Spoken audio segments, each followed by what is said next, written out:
이 새벽에 우리에게 주시는 말씀은 구약성경 창세기 11장 10절에서 26절까지 말씀입니다. 오늘 같이 찾아보실 말씀은 구약성경 13면족에 기록되어져 있는 창세기 11장 10절에서 26절까지 말씀 보도록 하겠습니다. 우리 한 절 한 절 돌아가면서 읽겠습니다. 셈의 족보는 이러하니라. 셈은 100세 곧 홍수 후 2년에 아르박삿을 낳았고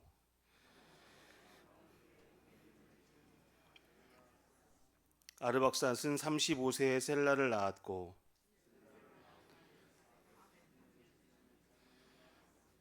셀라는 30세에 에벨을 낳았고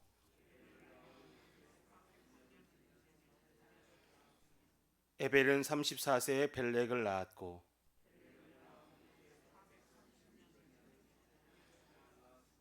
벨렉은 30세에 루우를 낳았고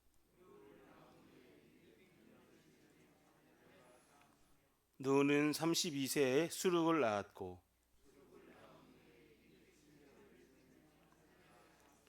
수룩은 30세에 나홀을 낳았고 나홀은 29세에 데라를 낳았고 같이 읽겠습니다. 데라는 70세에 아브람과 나홀과 하란을 낳았더라. 아멘. 네, 하나님께서는 세상 모든 만물과 사람을 창조하시고 심히 기뻐하셨습니다. 모든 피조물은 하나님의 영광을 드러내며 하나님께서 기뻐하시는 모습으로 존재하였고 그때가 만물과 그 사람이 최상의 행복을 누리던 시절이었습니다. 하지만 죄로 말미암아 모든 인류는 낙원을 상실하고 창조의 질서가 깨어진 세상 가운데 살게 됩니다. 죄는 강력하게 인간을 파괴하였습니다. 아담의 첫 범죄를 뒤이어서 그의 아들 가인은 동생 아벨을 죽였습니다. 가인의 후손들은 하나님을 대적하였고 셋의 후손들 역시 가인의 후손들과 더불어 살아가면서 심각하게 타락하여 마침내 홍수 심판을 당하게 됩니다. 홍수 심판 이후에도 인간은 바벨탑을 쌓으면서 다시 하나님을 대적하였습니다. 이처럼 모든 죄는 하나님에 대해서 반역하고 대적하는 뿌리를 가지고 있습니다. 하나님의 영광을 드러내며 하나님께서 기뻐하시는 뜻대로 살아가려 하기보다는 자신의 영광을 위하여서 자기의 기뻐하는 뜻대로 살기 원하는 그 점이 아담의 첫 범죄 이후에 모든 죄인들이 가진 공통점인 것입니다. 인류가 보여준 다양한 죄의 현상들은 이 공통된 뿌리로부터 생겨난 각종 열매들에 불과하였습니다. 모든 범죄는 하나님의 말씀에 순종하기보다는 이 사단이 심어준 자기 생각을 따라서 산다는 본질적인 특성이 있습니다. 대다수의 인류가 그렇게 살아왔고 또한 그렇게 살아가다가 결국 파멸하였습니다. 하지만 이 죄의 강력한 영향 속에서도 하나님께서는 소수의 사람들을 선택하셔서 특별한 은혜를 베푸시게 됩니다. 하나님의 은혜를 받은 사람들은 하나님께서 창조하신 목적이 무엇인지를 분명하게 기억하고 하나님의 영광을 위하여서 그분의 뜻대로 살려는 구별된 특징을 가졌다는 것입니다. 아벨이 죽임을 당한 후에 셋의 후손들이 그러한 모습으로 구별되이 살아갔고 또한 셋의 후손들조차 회복 불가능할 정도로 타락하여서 홍수로 심판을 당할 때에도 노아는 하나님께 은혜를 입어서 하나님의 말씀에 철저히 순종하는 모습으로 구별되이 살아가게 됩니다. 노아의 후손들이 모두 다 타락하였으나 또한 셈의 후손 가운데서도 다시 아브라함을 선택하여서 은혜를 베푸신 하나님이십니다. 끊임없이 하나님을 반역하는 이 사람의 역사 속에서도 하나님께서는 사람을 구원하시는, 인간을 구원하시는 하나님 자신의 역사를 질기차게 이어오신 것입니다.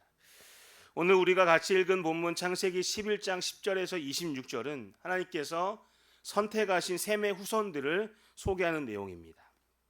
노아의 아들인 셈으로부터 시작하여서 아르박삿, 셀라, 에벨, 벨렉, 루후, 수룩, 나홀, 데라를 거쳐서 마침내 아브라함까지 연결되어서 자연스럽게 창세기 12장의 아브라함 이야기로 이어지게 됩니다. 이 계보를 통하여서 아담의 범죄 이후에 하나님께서 말씀하셨던 창세기 3장 15절에 기록되어져 있는 이 여자의 후손은 셋의 후손 중에서도 노아의 아들인 셈의 후손, 또 창세기 9장 26절에 기록되어져 있는 셈의 후손을 통하여서 아브라함의 씨로 점차 모습을 드러내게 됩니다. 이처럼 이삭과 야곱을 거쳐서 창세기 49장 10절에 기록되어져 있는 대로 유다의 후손을 통하여서 이 다윗의 자손 중에서 예수 그리스도에까지 연결되어진다고 마태복음 1장 1절은 기록하고 있는 것이죠. 이 계보는 몇 가지 특징이 있습니다. 첫 번째로 하나님의 구속 역사에서 의미가 있는 계승자들만 선별적으로 기록했다는 점입니다. 성경은 하나님의 거룩한 계시, 곧 그분의 언약이 구속사를 통해서 하나님의 나라의 완성을 향해 어떻게 진행되어져 가고 있는지를 보여주고 있습니다. 두 번째로 셈의 계보는 의인들만 기록하지 않았다는 특징이 있습니다. 셈의 선택된 셈의 후손들이라고 해서 탁월하게 경건한 사람만 있는 것은 아니었습니다. 아브라함의 아버지 데라는 우상 숭배자였던 것이죠. 하지만 죄의 세력이 아무리 강하여도 하나님의 구속의 역사는 중단되지 않았다는 것입니다. 세상이 죄악으로 넘쳐나고 온 천하가 불신자로 가득할지라도 하나님의 은혜의 계보는 계속해서 이어졌다는 것입니다. 하나님께서는 우상 숭배자의 아들이었던 아브라함을 선택하셨고 그를 통하여서 세계 만민이 복을 받을 수 있도록 역사하셨던 것입니다. 아브라함이 우상 숭배자 데라의 아들이었다는 사실은 강에 흐르는 저주와 같은 말들이 허황됨을 폭로하고 있습니다. 하나님은 죄의 저주를 깨뜨리신 분이시고 죄의 왕국 속에서도 영원한 은혜의 왕국을 건설하시는 분이신 것입니다. 하나님의 은혜는 죄를 이기고도 남습니다. 어느 시대라도 믿음의 성도는 많은 불신자들과 더불어서 살아가게 됩니다. 하나님을 알긴 하지만 실제로는 우상을 섬기는 사람들의 틈바구니 속에서 구별된 삶을 살아간다는 점에서 셈의 시대나 아브라함의 시대나 오늘날 우리가 살아가는 이 시대나 차이점이 없습니다. 죄가 홍수처럼 넘쳐나는 세상 속에서도 힘없는 소수에 불과한 모습처럼 존재할 때 성도는 두려움에 사로잡힐 수 있습니다. 특히 죄의 세력이 사람을 사로잡아서 파멸로 몰아가는 실제적인 힘이 있음을 경험한 우리 성도님들은 죄와의 싸움을 두려워할 수 있습니다. 하지만 죄가 아무리 우는 사자와 같이 두루 삼킬 자를 찾는다 할지라도 그것은 묶여있는 사자와 같습니다. 그러므로 믿음의 성도들은 죄의 세력과 죄악된 세상에 함몰될 것을 두려워하기보다는 주님을 신뢰하면서 살아가야 한다는 것입니다. 성도는 하나님께서 감당하지 못할 죄에 대해서는 충분히 피할 길을 열어주셨음을 인식하고 바라볼 필요가 있습니다. 하나님의 은혜가 죄보다 훨씬 더 강력하다는 것을 생각하고 하나님께 마음과 시선을 고정할 필요가 있는 것입니다. 하나님께서는 시대에 넘쳐나는 죄악 가운데서도 언제나 소수의 사람들에게 은혜를 베푸셔서 하나님의 백성으로 삼으시고 하나님의 은혜의 왕국을 이 땅 가운데 견고히 세워나가셨습니다. 선택하신 그들을 통하여서 하나님은 어떤 분이시고 하나님께서 어떤 뜻과 계획 가운데 세상을 경륜하신 데에 대해서 증언하게 하셨다는 것이죠. 하나님께서 한 사람을 선택하셔서 계시를 맡기신 것은 전적으로 하나님의 은혜였지만 은혜라고 하여서 아무에게나 계시를 맡기신 것은 아니었습니다. 그의 인생길을 주관하시고 인도하셔서 또한 계시를 바르게 깨달아서 순종하며 바르게 전수할 수 있도록 연단하셨다는 것이죠. 그리고 하나님의 백성의 이런 일들을 신약의 교회가 계승하도록 하셨습니다.